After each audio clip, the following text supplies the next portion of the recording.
Good afternoon, students.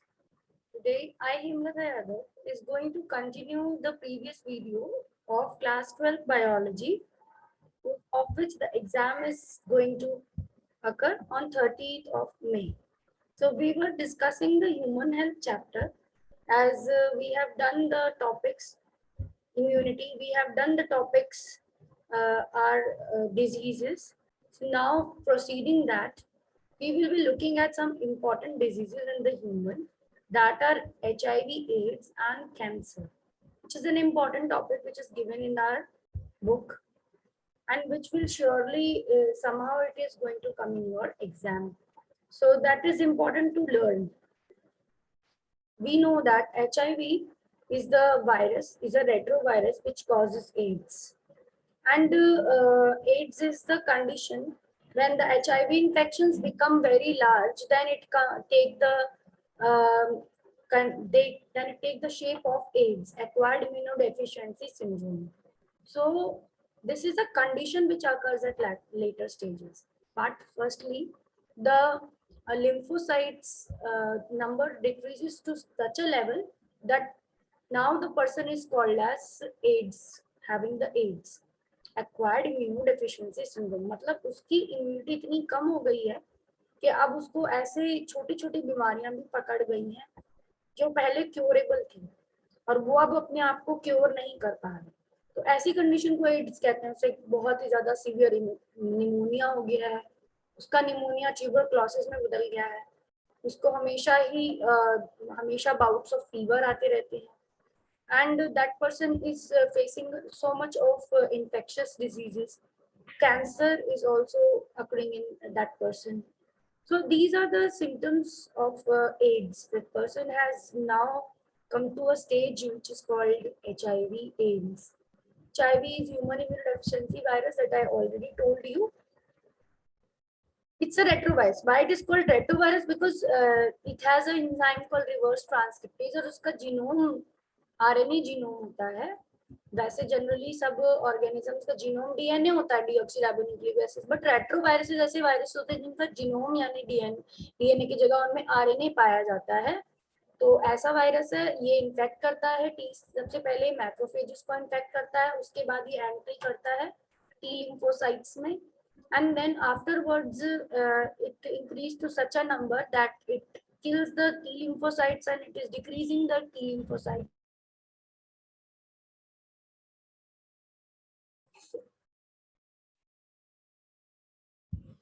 तो America में सबसे पहले एड्स आया, अमेरिका में फर्स्ट केस एड्स का नोट किया गया 1981 में। फिर ये भी पेंडेमिक बन गया, पूरी कंट्रीज में फैलने लगा।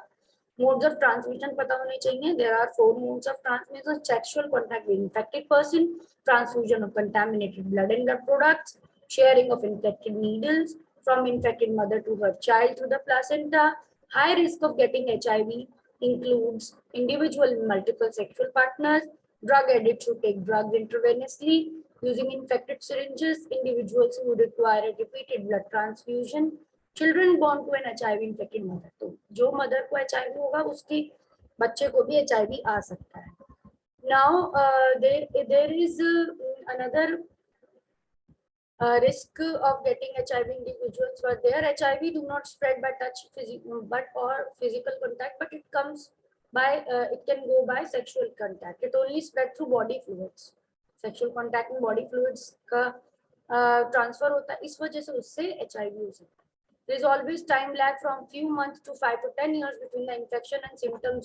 तो पहले जब इन्फेक्शन हुआ है, जब पर्सन HIV पॉजिटिव हुआ, उसके 5-10 साल बाद जाकर उसको लक्षण आने शुरू होंगे. लाइफ साइकिल क्या है, फ्लो चार्ट में आप लिख सकते हो. HIV बॉडी के अंदर आता है, मैक्रोफेजेस उस HIV की फैक्ट्री की तरह काम करते हैं, आरएनए जीनोम रेप्लिकेट करता है in presence of reverse transcriptase enzyme, उसको आरएनए से डीएनए बना लेती है, वायरल डीएनए अब होस्ट डीएनए में इनकॉर्पोरेट हो जाता है. Infected cell produce virus particles such as HIV factories. Infected cells viruses बनाते हैं HIV फैक्ट्री के. HIV also enters into T helper cells, replicate and produces progeny viruses, attack another T helper cells and decrease the T helper cells number, weaken the immunity. Diagnosis of AIDS, इसकी diagnosis कैसे करी जाती है? Enzyme linked इम्यूनोसेरेब्रल test है, उसके आगे उसका full form भी दिया हुआ है। ये एक ऐसा टेस्ट है जो HIV के एंटीजन को पकड़ पाता है। ब्लड लिया जाता है पेशेंट में और एलाइजा का टेस्ट किया जाता है, PCR टेस्ट किया जाता है, जिससे रिजल्ट पता चलता है। वेस्टर्न ब्लॉटिंग से भी हम इसे पकड़ सकते हैं। ट्रीटमेंट ऑफ एड्स कैसे होता है? एंटीवायरल ड्रग्स दिए जाते हैं जो पार्शियली इफेक्टिव होते हैं। ये लाइफ स्पैन बस ऑर्गेनिज्म पेशेंट का बढ़ा सकते हैं और कुछ नहीं कर सकते। They can only prolong the life of the patient. Prevention of ads acquired immunodeficiency syndrome का प्रिवेंशन कैसे है? पर्सन को एजुकेट करना पड़ेगा एड्स के बारे में। Making blood safe in the blood banks, HIV negative blood he blood bank में रखना है। Use of disposable needles and syringes, disposable needle को सिरिंजेस को यूज करना है। Advocating safe sex and free distribution of condoms, मतलब physical barrier अगर use करते तो पर्सन को ये नहीं होता है। कंट्रोलिंग ड्रग अब्यूज को रोकना है। Regular checkups for HIV in susceptible population, regular checkup करवाने HIV के ऐसे पर्सन को जिनको ऐसा लग रहा है ससेप्टेबल है जो। अब सेकंड डिजीज जो इंपॉर्टेंट है वो कैंसर है। कैंसर अबनॉर्मल और अनकंट्रोल्ड मल्टीप्लिकेशन होता है सेल्स का, जिससे ट्यूमर बन जाता है, एक पर्टिकुलर जगह गांठ बन जाती है। Normal sales show contact inhibition, contact with the other sales inhibit uncontrolled growth, and cancer cells do not have this property. तो कॉन्टैक्ट इनिबिशन एक ऐसी प्रॉपर्टी होती है जैसे कोई सेल है वो अपने आसपास के 4 सेल से घेरा जा चुका है, सराउंड हो चुका है, उसकी पर्टिकुलर फर्स्ट सेल की बाउंड्री सब जगह से दूसरे और सेल्स की बाउंड्री से टच हो रही है, सेल मेम्ब्रेन। तो वो क्या करेगा, मोनो लेयर में आने के बाद, सिंगल लेयर में आने के बाद वो रुक जाएगा। जैसे हम यहाँ देख सकते हैं, अगर ये सेल है, इसके चारों तरफ और सेल्स सब जगह से कांटेक्ट इसको कर रहे हैं, तो इसकी बाउंड्री जब चारों तरफ से घिर चुकी है बाकी सेल से, तो now the central cell will lose the ability to grow. एक बार ये मोनोलेयर में आ गया, it can not grow up pile up upon one upon itself, इस मैनर में ग्रो नहीं कर सकता कि ये ऊपर ही ऊपर ग्रो कर करके बिल्डिंग बना रहा है, अनलिमिटेड ग्रोथ नहीं कर सकता। तो ये इनिबिट हो जाता है, इसी प्रॉपर्टी को कॉन्टैक्ट इनिबिशन करते हैं। पर कैंसरस सेल में ये डबल ट्रिपल बहुत बार ग्रो हो जाता है, इसी को कहते हैं कि ग्रोथ, ट्यूमर ग्रोथ हो रहा है, and it has lost the property of contact inhibition, ये रुक रहा नहीं है ग्रोथ। ट्यूमर सेल दो तरीके के होते हैं, बिनाइन ट्यूमर और मैलिग्नेंट ट्यूमर। बिनाइन ट्यूमर उसी जगह रहता है जहां पर वो ग्रो हो रहा है, तो दूसरी पार्ट्स में नहीं जाता और ये लेस डैमेज करता है बॉडी को। मैलिग्नेंट ट्यूमर स्प्रेड करता है आसपास की जगहों में, बहुत हार्मफुल होता है comparison to benign tumour. Metastasis, spreading की प्रॉपर्टी कैंसर की मेटास्टेसिस कहलाती है, जो ये ब्लड वेसल्स के थ्रू, ब्लड के थ्रू एक जगह से दूसरी जगह चले जाते हैं। इंपॉर्टेंट टर्म है। मैलिग्नेंट ट्यूमर ऐसा ट्यूमर है जो कि मेटास्टेसिस की प्रॉपर्टी शो करता है। Metastasis means invading, spreading to nearby tissues. Cancer जब एक जगह से दूसरी जगह मूव करता है, एक जगह गांठ थी, कुछ दिनों बाद देखा वो जाकर दूसरी जगह चली गई, तो वो मेटास्टेसिस है। The spread of cancer from one part of the body to other. The types of cancers जो हैं कि कौन से भाग में कैंसर हो रहा है उसके बेसिस पे, कार्सिनोमा कैंसर एपिथेलियल सेल का कैंसर को कार्सिनोमा कहते हैं। Sarcoma cancer of connective tissue. Melanoma cancer of melanocytes. Leukaemia is a blood cancer. Lymphoma is a cancer of spleen and lymph nodes. Lymphoma spleen और lymph nodes का cancer होता है। तो ये कुछ आप एग्जांपल्स के फॉर्म में यूज कर सकते हैं। Causes of cancer, carcinogen important है कि there are 3 different causes, physical agents, chemical agents, biological agent. Physical agents radiations बनती हैं जैसे कि X rays, gamma rays, non ionising radiations. तो जब हम इन रेज से बहुत जल्दी जल्दी एक्सपोज होते हैं तो हमारे अंदर क्या होता है, we get the cancer, we can catch the cancer in this cases. और जैसे ज्यादा एक्सरे कराने को इसी वजह से मना किया जाता है, बहुत ही अर्जेंट नहीं हो तो हमें कभी एक्सरे ऐसे जल्दी में नहीं करवाने चाहिए। Then biological agents, biological agents और केमिकल एजेंट्स। बायोलॉजिकल एजेंट्स क्या होते हैं, there are few oncogenic viruses, cellular oncogene, c onc, proto oncogenes भी इन्हें कहा जाता है। ये क्या हो जाती हैं, जब सी ऑन्कोजीन अपने अंदर म्यूटेशन करके ये नॉर्मल सेल्स से एक्टिवेट कर, नॉर्मल सेल्स में ये एक्टिवेट हो जाती हैं। प्रोटो ऑन्कोजीन्स ऑन्कोजेनिक ट्रांसफॉर्मेशंस कर लेती हैं और अब ये ऑन्कोजेनिक हो गई हैं, तो अब ये कैंसर कॉज करेंगी। केमिकल एजेंट्स में टोबैको स्मोक मेजर कॉज है लंग कैंसर का, क्योंकि उसके अंदर विनाइल क्लोराइड, कैफीन, निकोटीन जैसे सब्सटेंसेस हैं। तो जब इसके अंदर ये सब सब्सटेंसेस हैं जो कि कैंसर कॉज करते हैं, विनाइल क्लोराइड, कैफीन और कार्बन मोनोऑक्साइड गैस का भी लेवल बहुत बढ़ जाता है जो लोग स्मोकिंग करते हैं उनकी ब्लड में, जिससे कि ऑक्सीजन का अमाउंट कम होने लगता है। कैंसर को डिटेक्ट कैसे करेंगे? तो there are various method. Biopsy, एक थिन पीस सस्पेक्टेड टिश्यू का स्टेन करा जाएगा, एग्जामिन करा जाएगा माइक्रोस्कोप के अंडर में, और फिर हिस्टोपैथोलॉजिकल उसमें किस तरह से सेल्स में चेंज आया, उसके क्रोमोसोम नंबर, उसके सेल की मॉर्फोलॉजी सब देखी जाएगी। तो उससे पता चलता है ये अब नॉर्मल सेल्स का फीचर है, तो ये कैंसरस सेल है। नॉर्मल सेल्स में नहीं देखा जाता और कैंसर सेल में ये मॉर्फोलॉजी चेंज देखी जाती है सेल्स की। ल्यूकेमिया के केस में बायोप्सी और हिस्टोपैथोलॉजिकल स्टडी करी जाती है, ब्लड और बोन मैरो टेस्ट किए जाते हैं, ताकि अगर सेल का किसी भी एक ब्लड सेल का नंबर बढ़ रहा है तो वो ब्लड कैंसर का साइन हो सकता है। रेडियोग्राफी में एक्सरेज करके, सीटी स्कैन करके, एमआरआईज करके, मैग्नेटिक रेजोनेंस इमेजिंग करके हम लोग रेडियोग्राफी करते हैं, कैंसर की गांठों का पता लगाते हैं। Use of antibiotic and cancer specific antigens, ऐसे एंटीजेंस ढूंढे जाते हैं जो एंटीबायोटिक्स ऐसे दिए जाते हैं ट्रीटमेंट जो कि कैंसर स्पेसिफिक एंटीजेंस को खत्म है वो, और उनके लिए खत्म करेंगे उन सेल्स को। Techniques of molecular biology to detect the genes related to the cancer in individual with inherited susceptibility to certain cancer. Such individuals may be advised to avoid exposure to particular carcinoma. अगर किसी individual में किसी भी particular cancer के लिए ज्यादा ऐसी कोई जीन मिल रही है जो उसे कैंसर के लिए ससेप्टिव बनाती है, तो उस इंडिविजुअल में उसको काउंसिल करके उसको ये एडवाइस की जाती है कि आप इन चीजों से दूर रहेंगे, जो कि कार्सिनोजन से दूर रहेंगे, क्योंकि आप में चांसेस ज्यादा हैं।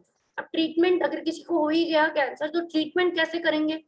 तो ट्रीटमेंट के लिए रेडिएशन थेरेपी, कीमोथेरेपी और इम्यूनोथेरेपी, 3 थेरेपीज हैं, आपको पता होना चाहिए।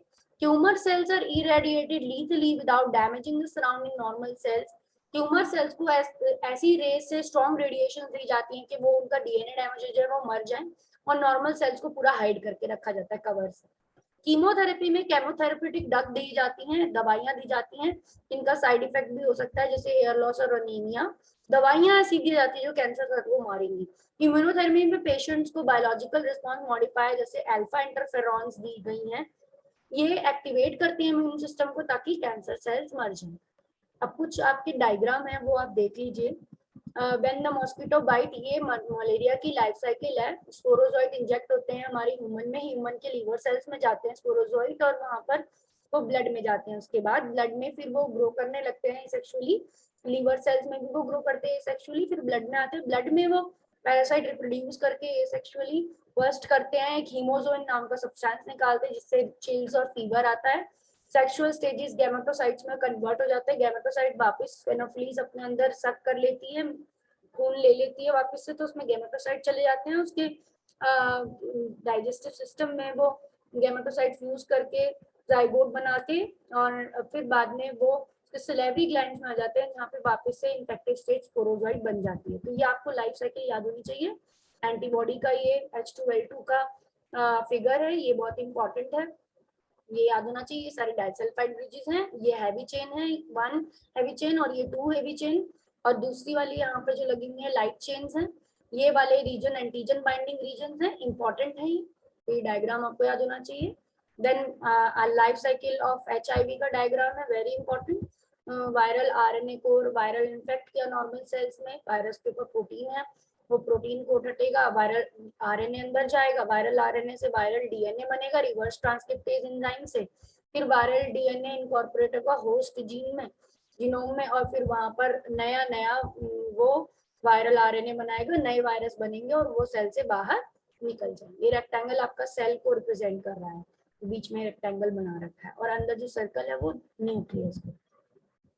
निमोनिक है कुछ ह्यूमन हेल्थ और डिजीज की, कि बैक्टीरियल डिजीज को याद करने के लिए बैचलर ऑफ फिजियोथेरेपी अगर याद करेंगे तो बैक्टीरिया, निमोनिया, टाइफॉइड, 3 डिजीजेज हैं बैक्टीरियल। ह्यूमन हेल्थ डिजीज में वायरल डिजीज को याद, vice chancellor viral, common cold, ये तो वैसे भी सबको याद रहता है, कॉमन कोल्ड वायरस से होता है।